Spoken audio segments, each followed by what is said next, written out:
ఇంకో సమస్య రాదండి, రేపు కూడా ఇంకో సమస్య ఉంటుంది, ఆ తర్వాత ఇంకో సమస్య ఉంటుంది. మన పోరాటం నిరంతరం. కాబట్టి ఖచ్చితంగా ఈ నిరంతర పోరాటాల్లో ముందుకు వెళ్లాల్సిందే. మన జాబ్ పరిరక్షణ కోసం మనం పాటుపడాల్సిందే. కోసం మనమే ఫైట్ చేయాలి. ముఖ్యంగా మరి అనేక సమస్యలు పెండింగ్ ఇష్యూస్ ఉన్నాయి బ్యాంకులో. మరి ముఖ్యం అనేది బ్యాంకింగ్ వ్యవస్థ ఎక్కువైపోయింది. మరి ముఖ్యంగా బోర్డ్ ఆఫ్ డైరెక్టర్స్ మరి బ్యాంకింగ్ వ్యవస్థలో ఆఫీసర్ బోర్డ్ ఆఫ్ డైరెక్టర్ కానీ వర్క్మెన్ బోర్డ్ ఆఫ్ డైరెక్టర్ కానీ అక్కడ తీసేశారు. వాళ్ళు నియమించట్లేదు. కేవలం ఎందుకంటే ఈ బోర్డుల్లో వాళ్ళు చేసేటువంటి అవకతవకలు కానీ ఈ కార్పొరేట్ వ్యవస్థలకు అనుకూలమైనటువంటి నిర్ణయాలకి అడ్డుపడతామనే ఉద్దేశంతో మరి బోర్డ్ ఆఫ్ డైరెక్టర్ తీసుకోలేదు. మరి ముఖ్యంగా చెప్పాలంటే మనమంతా గమనించే ఎడ్యుకేటెడ్ యూత్ మనం గమనించాల్సింది ఈ పార్లమెంట్లోకి ఎవరు వెళ్తున్నారంటే మనం చూస్తున్న 95% మొత్తం కూడా కార్పొరేట్సే వెళ్తున్నారు. కార్పొరేట్స్ లక్షల కోట్ల రూపాయలు ఖర్చు పెట్టి పార్లమెంట్కి వెళ్తారు. వాళ్ళందరూ కూడా కేవలం వాళ్ళకు అనుకూలమైన నిర్ణయాలు తీసుకుంటారు తప్పితే ప్రభుత్వ రంగ సంస్థలకు అనుకూలమైన నిర్ణయాలు తీసుకోరు. All the corporates are taking decision in favour of corporates, not in favour of the common people. ఇది మనం గమనించాలి. ఇవన్నీ కూడా గమనిస్తూ ముందుకు పోవాలి. రాబోయే రోజు యునైటెడ్ ఫోరం ఆఫ్ బ్యాంకింగ్ ఇచ్చే కాల్స్ కి ప్రతిస్పందించి మనందరం కూడా ఖచ్చితంగా పోరాటాల్లో పాల్గొని ఈ యొక్క పరిరక్షణ కోసం మన జాబ్ సెక్యూరిటీ కోసం పాటుపడుతూ ప్రజల యొక్క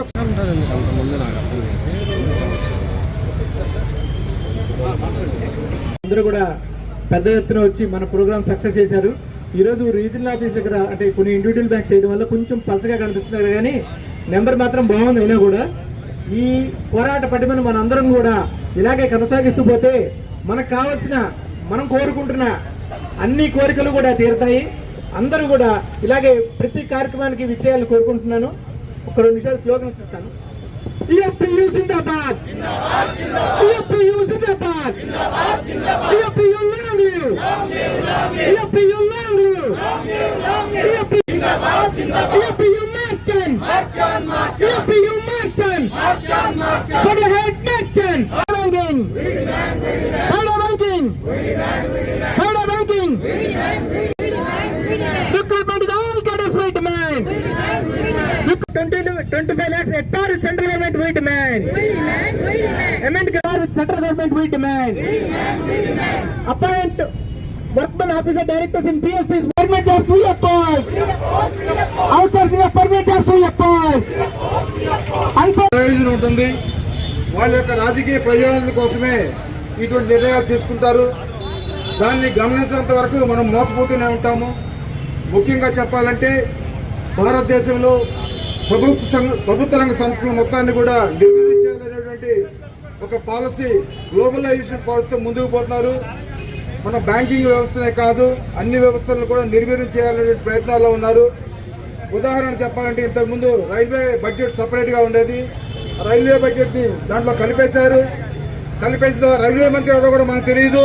కేవలం రైల్వే బడ్జెట్ తెలియదు, ఏం చేస్తారో తెలియని పరిస్థితి ఉంది. అంతేకాకుండా రీసెంట్గా 2-3 రోజుల క్రితం చూసాం మనం, మన ప్రధానమంత్రి కులముగాతో ఆడుకుంటున్నాడు.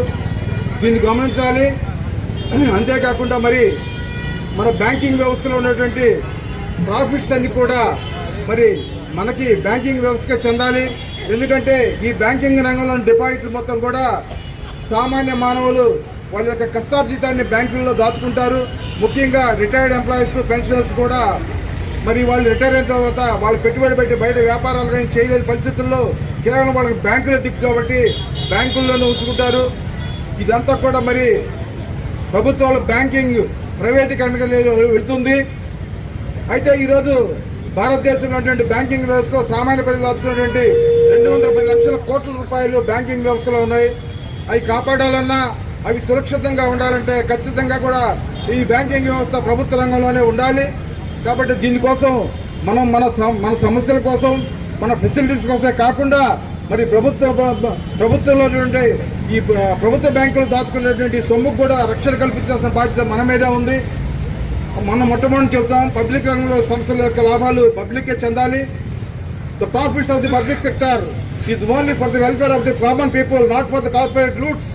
కాబట్టి వీటన్నిటిని కూడా గమనించాలి. ఖచ్చితంగా కూడా రాబోయే రోజుల్లో మనం ఈ యొక్క బ్యాంకింగ్ సమస్యల మీద ప్రతినిత్యం స్ట్రైక్ చేయాల్సిందే.